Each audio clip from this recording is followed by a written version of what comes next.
if you stumble across the channel and wonder what you're getting into, as one commenter did suggest to me. Basically, we talk about all things horror, we talk about movies, collectibles, you know, from figures to like Blu-rays, 4Ks. It's mainly a physical media channel. I'll be talking about releases, unboxing them, reviewing them, talking about what I've been watching, just a general collector's channel. So if that doesn't interest you, no point leaving strange comments. Just thought I'd clear that up. Anyway, on today's video, I thought, because I haven't done it for a while and I've not been doing the Letterboxd diaries, I don't know if any of you remember, but I used to do an audio kind of solo podcast kind of thing where I would basically screen record Letterboxd and go through all of my latest watches for each month. I don't know why, I kind of lost a little interest in that, but what I will do is do some of these latest watches videos where basically I'll talk about what I've been watching lately. I won't do everything on the video that I've viewed. I do have a Letterboxd account. It's in the Skin Crawlers, it's on the Skin Crawlers homepage in the description. If you want to follow me on Letterboxd, I will follow you back. I enjoy Letterboxd as well because you get to see what people watch, you get some ideas and stuff like that. It's also a handy tool for content creators so we can keep up with what we're watching, especially as people who watch movies like vigorously. Like, it's fantastic. So I've always got Letterboxd. If you want to follow me over there, I'll follow you back. I always do. Anyone who follows me, I'll happily follow back. But anyway, I picked up some latest watches. This is from the timeline scale is kind of end of December to now. I haven't picked everything out, but I have picked out particular ones that I would like to talk about and discuss somewhat. So no particular order. There's no particular order in how I've watched them. I'm just going to talk about what I have been watching over the past month. And I thought I'd start with this one. And I don't think I'd seen it before, but I've had the Blu-ray for about a year, and that's Chopper. This is the second sight release. Yeah, nice little bare bones release. I got this as an gift, I think my last birthday in 2023 or Christmas. My sister bought me this Chopper because she knows how much I like physical media, and I picked this one. Not a horror movie, more of a kind of crime sort of drama thriller about this guy called Chopper, Chopper Reed, set in Australia. And yeah, it just follows his kind of journey a little bit, some of his shenanigans he gets up to. So, you know, yeah, I liked it. I thought it was a good character piece. I think it's based on a real guy, is it? The actor is, who's the actor? Because Eric Bana. I think he was in that Hulk film from like 2003 or something. Like, he's in this as Chopper. Yeah, really cool. He's got the Aussie accent, and he's a bit of a kind of, yeah, bit of a cheeky chap, like bit cocky, things like that. And yeah, he gets out of jail. Things have changed. He's still linked to the sort of criminal underground world slightly, and yeah, just a bunch of his shenanigans really. And I have to say, I did enjoy this one. I normally always go for horror because that's my favourite genre. That completes me. But yeah, I did enjoy sticking Chopper on. It was a nice little palate cleanser, you know, from watching all the scary movies. It was good. Yeah, I have to say, good one. I think I'd give this one, because I rate out of 5 stars, so I think I'll go 3.5 out of 5 for Chopper. Very solid crime sort of character piece. I did enjoy that one. Whoopsie. With the new remake of Nosferatu, it's actually the second remake because they did make one in the 70s with starring Klaus Kinski, but with the new, is it Roger Eggers Nosferatu coming out, I thought I'd watch the black and white original because I don't think I'd seen it in its entirety before. Yeah, this is a really visceral movie. It's from 1922. It's German, 95 minutes, black and white, of course. Yeah, and I sat down and sort of watched it fully for the first time. I have done. I've seen loads of clips. I've watched like bits on YouTube and things like that. But I thought, let's sit down and watch this black and white silent classic. And it really is quite the feast for your eyes. I did enjoy this one. I haven't got anything bad to say against it. The makeup for like the Count Orlok character looks fantastic. It's very eerie. It's got a lot of atmosphere. It's absolutely drenched in atmosphere. It's all visual with it being silent. Obviously, you do get like the kind of speech like cards on the screen, so you kind of can read the narrative a little bit, but mainly you just follow it through the images. And yeah, absolutely, I can see what's regarded as an absolute like you know, mesmerising, like stone cold classic. Yeah, it's fantastic. Loved it. And I think I would give it, I can't remember what I gave it on Letterboxd, but I think I gave it about 4 stars. I'll probably go 4 out of 5 on this one. Not far off for 4.5, just visually, like visually stunning. A couple of weeks ago, I thought I'd stick this one on because I'm a fan of, like, I think it's Italian. Fan of Italian. No, I think it might be Spanish. No, it's Italian. So this is Baba Yaga. This is the Blue Underground edition. I know there's a Shameless UK release as well. Thought I'd stick this one on because I do like a bit sleazy Italian kind of 70s sort of action dramas, giallos, things like that. The year it's from is, I know it's a 70s one, but I can't quite see it. 1973. This is Baba Yaga. It's a bit strange. I thought I'd like it more than I did. I will start off straight off the bat by saying I weren't too keen on Baba Yaga. I thought it was interesting enough to keep a place in my collection, so I will be keeping it. I won't be selling it or anything, but I won't be like upgrading it to 4K if it gets a 4K release or anything. I'm happy with this, and I would like to revisit it because I was a little tired at the time. It was like a late night kind of midnight movie I stuck on some weeks ago, and so you've got this, as it says here, you've got this sex symbol played by Carol Baker, who is a mysterious sorceress. So she keeps popping up, and there's this young woman who does photo shoots and things like that. Basically you've got the witch trying to enter her life. Yeah, she casts a spell over her, so they're obsessed with her. Yeah, it's kind of got lesbian like undertones and stuff with like that character kind of like trying to seduce her with these because she's a witch, so she tries to seduce her with these spells and stuff. I thought it would be a little raunchier than it was. I was expecting something a little raunchier, but it was good. It was okay, but I weren't overly thrilled by it, is what I'm trying to say. I weren't like, it was okay. It was kind of good, but there's parts that meandered through. It was a little bit slow at times. But I will watch it again. I'm a little bit foggy on that one, but Baba Yaga, I think I gave it like 3 stars, 3 out of 5. Now, one I did have an absolute blast with. I've only seen the first 2 before. I didn't want, and I ended up putting on the 4th film in this franchise. I've not watched the 3rd one yet. Me and my mate just thought we'll watch Citizen Toxie and the Toxic Avenger 4. So I have this like 4-pack with like all 4 films in, pretty adequate. It's pretty good.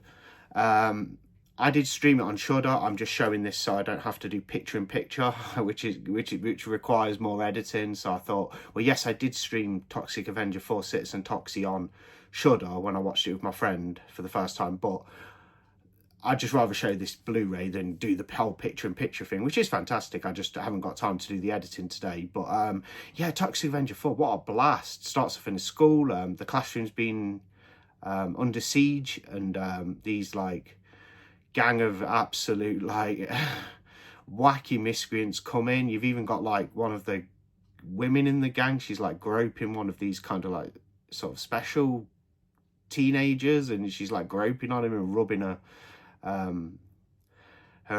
breasts in his face, and like he's just taking it and everything. It's quite funny, and it's just so absurd and funny. It's got the kind of humor, like toilet humor and absurdity of like the original Toxic Avenger film, whilst being also like a good 4th film. And it's kind of like got an alternate universe thing going on where you've got another Toxie from the other alternate like dimension who kind of is another Toxic Avenger, but he's like the bad one. And then of course you've got the original good Toxic Avenger. Their worlds are kind of colliding.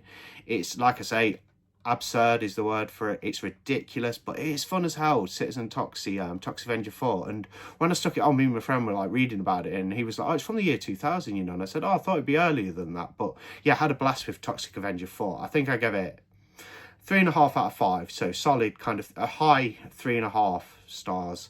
Yeah, Citizen Toxie. I need to watch Toxic Avenger 3 now. I might even get the 4K of these. They've also, I'm absolutely ecstatic about it because I'm a big fan of the Toxic Avenger films. But the remake, the new one, with like Peter Dinklage in it, I think playing the Toxic Avenger, was at festivals like last year or the year before, and it kind of went into limbo, and they were a bit reluctant to release it. I was reading about this. They were a little reluctant to get the film out there. It's got a fair budget as well, not as low a budget obviously as the original Troma film, but I think there's a lot of nods to Troma in there. It does have a great trailer, so check that out. Regardless, it was a bit in limbo, but now it has a release date. It's coming out in the sort of like late spring, I think, in the USA, so obviously we'll get it around the world. So hey, anybody excited about the Toxic Avenger remake? Because I can't wait to see it. It looks even more fun, I'd say, than the original. The original was a great film, great fun, wacky film, but the remake looks like nicer, a bit glossed up a little bit, but not overly or glossed up, like I say, looking modern. Going off the trailer, it looks modern, but it also keeps a kind of Troma touches, you know, nods to Troma and things like that. I can't wait to see it. Really can't wait. Another one I recently picked up in December in the Vinegar Syndrome sale. This is from one of their like sub-labels called Dark Star Pictures, and this is Scalper. Now I was looking forward to this because it has Jake Busey in it, who was in The Frighteners, I think. That's one of his like big movies he's been in that I like anyway. I think he also had an appearance in like Stranger Things season 3. He was in there. But anyway, Jake Busey's in this as a cop. You got the clairvoyant who like helps the police. There's a murderer on the loose. He's the scalper, goes on scalping people, a little bit like Maniac, but he doesn't put them on mannequins. He just goes on scalping people and leaves them dead. You got this crazed killer doing that, wearing this cool mask.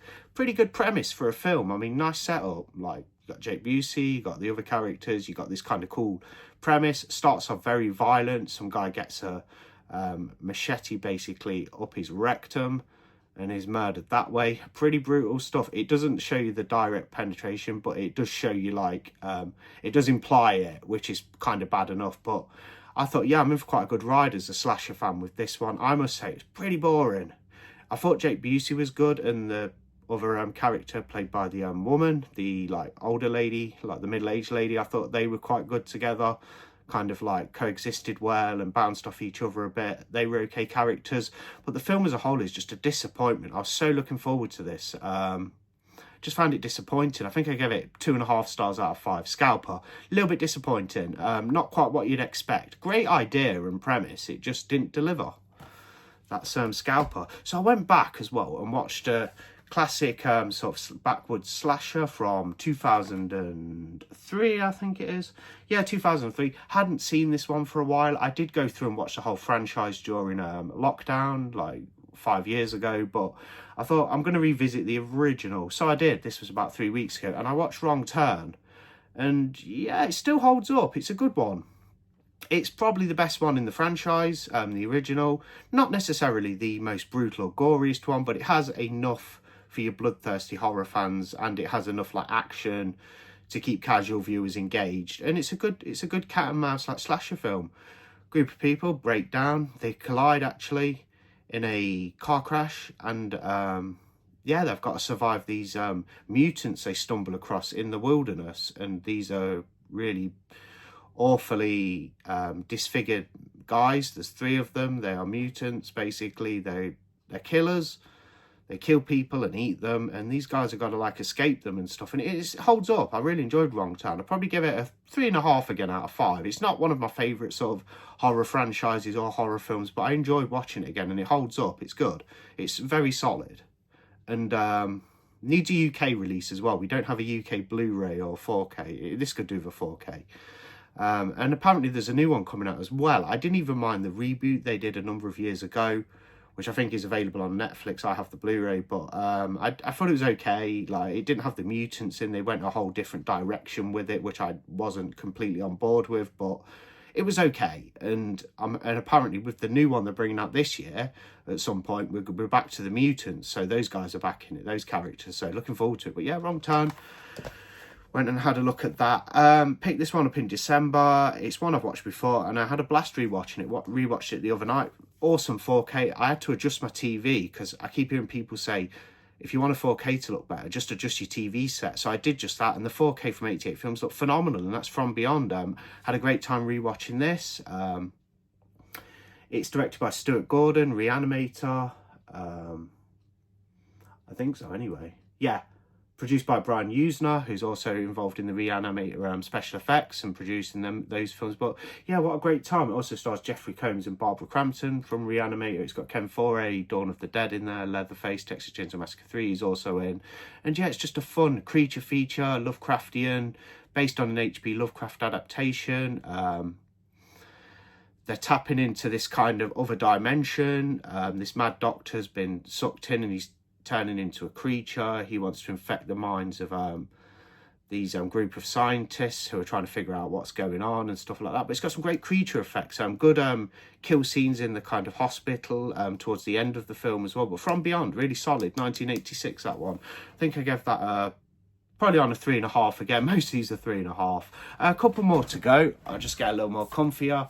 Yeah, I wanted to pick this one up as well, directed by Sam Raimi, of course, who did Evil Dead and a number of other great movies, and that's A Simple Plan. So I'm Bill Paxton, Billy Bob Thornton, Bridget Fonda, who are all really good cast members. They do a fantastic job.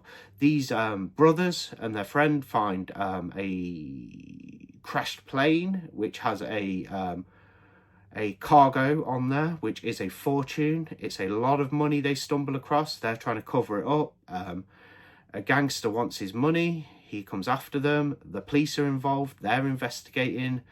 Bill Paxton's the main guy in the film. He's the star. It has the starring role. Billy Bob Thornton's the support. Bridget Fonda plays Bill Paxton's wife in the film. They're all great. Billy Bob Thornton's really good as always. He's very quirky and odd. Plays a bit of an oddball character, kind of a bit of a good, cool, steals the show a little bit, he's good as always. Love him in Bad Santa too. That's such a fun Christmas movie. But yeah, A Simple Plan. Did have a fun time with this one. It's a good drama. It's not horror again. It's kind of like an action. Not even action. It's not even action. It's a drama. And but it has some violent scenes in there, and it does get a little heated towards the end. And I don't want to spoil too much. So A Simple Plan, very solid. Again, I think I went 3.5 on this. It didn't quite wow me or woo me or anything, but I thought it was a really solid, good drama. A Simple Plan, yeah, from 1998, I think. Just been released last year. This is a US edition, by the way. You can't get this one in the UK. You'll have to import it, but it is region free with it being a 4K ultra high definition disc. From 1998, I think, that one, directed by Sam Raimi. One more to do, quick cut, and we'll talk about that and finish up. So, just got done watching Werewolves from 2024, and I'll start off with being very blunt. Whatever. This movie, it's so whatever. It's a generic action fest. There's no horror, barely. You do have the werewolves. They do kill people and attack people and stuff. And you've got, the scientists and the people in the community trying to fight them off. But overall, I just found the movie so, whatever. The special effects looked okay, mediocre. I assume they're CGI. They looked rubbish some areas where they really heavily used CGI, like when the werewolf's jumping onto the car bonnet. That scene looked pretty terrible. I assume the movie's not an overly high budget movie because it's not, I don't know if it's even had a big theatrical release or anything, but this is Werewolves anyway, starring Frank Grillo, who did an okay job. One thing I will say is the acting is serviceable for the material given. I don't really go hard on criticising actors and actresses always because it can be down to the material a lot of the time from the creators. The material is just not that great. It's generic. It has no atmosphere. There's no horror. It's an action movie with werewolves. I know werewolf movies do tend to have a bit of action in. For example, Dog Soldiers, full of action, but it's also got good atmosphere and decent characters that you're actually invested in. Being blunt again, I couldn't give a hoot. I couldn't give a hoot about any of these characters. So, as far as my opinion's concerned, I do always recommend checking out movies for yourself. But Werewolves, it's a bit of a disappointment. Looking at the cover and stuff, it looks fantastic. That can be a little bit deceiving sometimes. These great covers, they deceive you. They look phenomenal, and you're look at that. That looks so cool, Werewolves. But no, man, it's just not that interesting. It's generic, it's 90 minutes that drag, not much really happens, it's just a bunch of werewolves attack, the people shoot them, blah blah blah, bit of dialogue, werewolves attack. I didn't enjoy it. 2 out of 5 werewolves. There's my latest watches anyway, so thanks for watching. Like, comment, subscribe. There's always plenty more content coming to the channel, and I am thinking about doing a little bit extra out of the collecting and physical media realm, so do stay tuned for that if you're interested in all things dark and you want to venture with me into the abyss. We can talk about some other interesting sort of dark subjects. We'll save that for a later date. Like, comment, subscribe. Thanks for watching. Have you seen Werewolves? Let me know what you think in the comments section. See you on the next video.